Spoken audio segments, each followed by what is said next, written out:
মথুরাপুর লোকসভা কাকদ্বীপ বিধানসভার আড্ডির মহল শ্রী চৈতন্য বিদ্যাপীঠে ২৬ নম্বর বুথে এখন আবার পুনরায় পুনর্নির্বাচন হচ্ছে। ৮টার পর এখানে ভোট গ্রহণ শুরু হয়েছে। সকাল থেকেই ভোটারদের লম্বা লাইন পড়েছে, যা চোখে পড়ার মতনই। কেন্দ্রীয় বাহিনী থেকে বেঙ্গল পুলিশের কড়া নিরাপত্তা সেখানে। বিরোধীদের ১ জুন ছাপ্পা ভোটের কারণে এখানে পুনরায় ভোট প্রক্রিয়া চলছে বলেই জানা যাচ্ছে।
চালু হয়ে যাবে।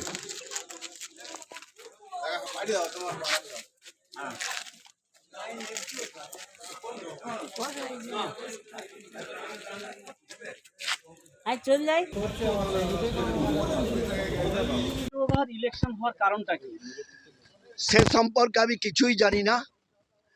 আপনারা সকলে এসে ইন্টারভিউ নিন, মানুষগুলো দাঁড়িয়ে আছে নিন। গতবারও শান্তিপূর্ণ ভোট হয়েছে। এই বুথ আমাদের অনুকূলের বুথ, কেন ওরা করছে বুঝতে পারছি না। এবারও আমরা সমস্ত সমর্থন এই এলাকার মানুষের পাবো, বরং এ কাজ করে ওরা ভুল করেছেন। নির্বাচন কমিশন নিরপেক্ষ কাজ করছেন না। গন্ডগোল হয়েছিল? কোনো গন্ডগোল নেই, আপনারা জিজ্ঞেস করুন। বিরোধীরা অভিযোগ করছে যে নির্বাচন কেন্দ্রে যেখানে এজেন্ট বসা নিয়ে একটা সমস্যা, সিসিটিভি অফ ছিল, এই ধরনের একটা অভিযোগ করেছে নির্বাচন কমিশনার। 4 ঘন্টা এখানে নির্বাচন বন্ধ ছিল। মানুষগুলো দাঁড়িয়ে দাঁড়িয়ে পাগল হয়ে গেছে ভোট দিতে এসে। 4 ঘন্টা কে? হ্যাঁ, 1 তারিখে এই ওদের ইভিএম মেশিনের কোনোভাবে কাজ করছে না। আবার সেক্টর অফিস থেকে বুঝিয়ে এবং যিনি ওসি ইলেকশন তার পরামর্শ নিয়ে আবার নতুন করে এখানে ভোট শুরু হয়েছে। আপনারা জিজ্ঞেস করুন, যিনি এখানে বিরোধীদের এজেন্ট ছিলেন, সেই এজেন্টের উপর কোনোভাবে আমাদের সংগঠনের কোনোভাবে তাদের সঙ্গে বচসা হয়েছে কিনা? কিছুই হয়নি। না, বচসার অভিযোগ তুলছে না। কি বলছে? তারা বলছে যে ভুয়ো এজেন্ট। কে ভুয়ো এজেন্ট? তাহলে ওনার কি আছে এখানে? যদি উনি এই কথাই বলেন, বিরোধী দলের নেতারা যদি এই কথাই বলেন, এই অভিযোগটা করেছে নির্বাচন কমিশনার।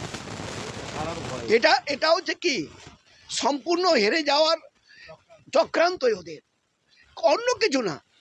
যদি ভুয়ো এজেন্ট হয় তাহলে প্রথমেই তো এসে নির্বাচন শুরুর আগে তো অভিযোগ করবে। ভুয়ো এজেন্ট কি করে হচ্ছে?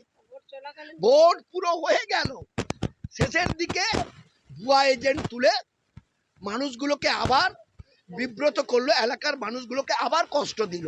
কিন্তু এটাও বলে রাখি, সেটা বিরোধীদের বুমেরাং হয়ে যাবে এই বুথে।